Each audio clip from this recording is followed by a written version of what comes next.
enough about him. Let's talk about Jason. When Jason was younger, 25 or so, his parents said that he was in an area with roughly this many people and announced to everyone, boys have peanuts and girls don't. Yeah, that was a good time.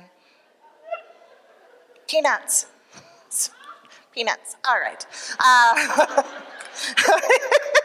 He had so many other stories too, but I just blanked on them.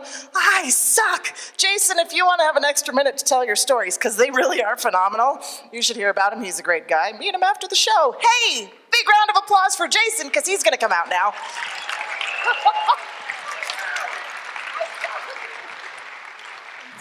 Well, thanks for nothing, Kat. I've been drinking a lot.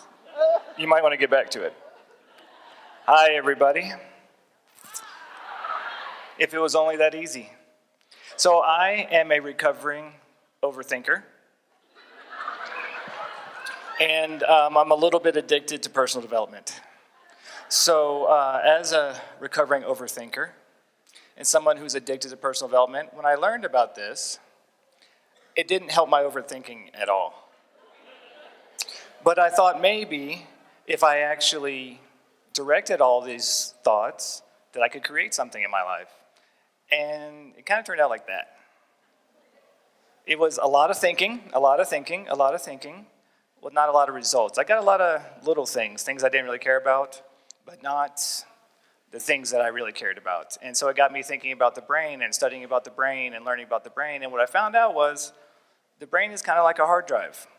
So as I'm trying to create new things in my life, I'm really just applying old memories and old knowledge to something in the future. And then I learned about to feel is to attract. And for me, it was like feel. I grew up in the military. Feel? What's that? I grew up in that, suck it up, boy, we got stuff to do. So I first had to find out that I had a heart. Question real quick, does everybody here have a heart? Most of you, that's good. Okay, that'll come in handy later. We're gonna need that later. So I studied the heart as well. The heart is amazing. It is so amazing. It forms in the body long before the brain. It starts pumping blood before any of the other organs are formed. And not only that, it actually produces a field that is at least 10 feet around our bodies. That's all they can measure. Scientists actually believe that it goes out much further than that, but that's all their instruments can actually measure. What's really cool about the heart, it is 100,000 times more powerful electrically than the brain. It is 5,000 times more powerful magnetically than the brain. So now all of this thinking and why I couldn't create things in my life started to make sense. Because you actually affect others by how you feel.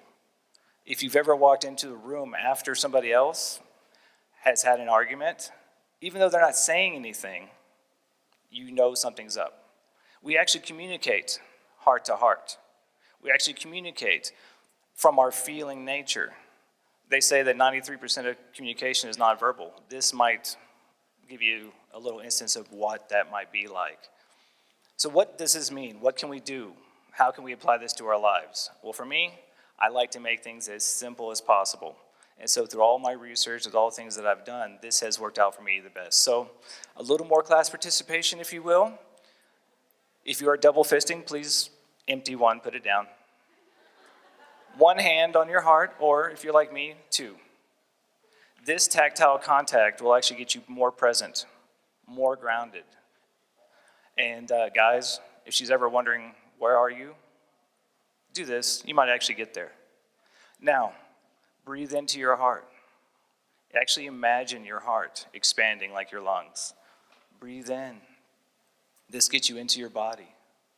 And then think of a happy emotion. Think of your kids, or your pets, if your kids won't do. Or maybe a happy thought, if those don't do. And as you think of this happy thought, as you breathe into your heart, you're actually broadcasting that out into the universe. And you guys can't see yourselves, but everybody is smiling now. This is actually something you can do while driving. This is something you can do at work. This is something you do anytime to get you in that centered space, get you centered and happy and broadcasting that. And when you are actually in that space, you are broadcasting and creating a wormhole, a dimensional doorway, if you will, to your future, because that's what you're broadcasting out into the world. And when you consciously broadcast happy thoughts, happy feelings, ecstasy, excitement, joy, you can climb your mountain so much easier. And once you've decided to make this a practice and start broadcasting out happiness and love, whatever comes to you, act on it. Don't be afraid. It's coming to you for a reason. Act on your passion. Act on your love. Follow your heart. Thank you so much.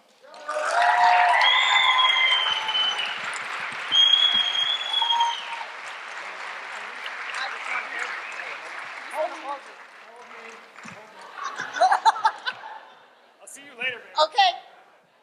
You're cute. All right. I feel good. Whew. He smells nice. Okay.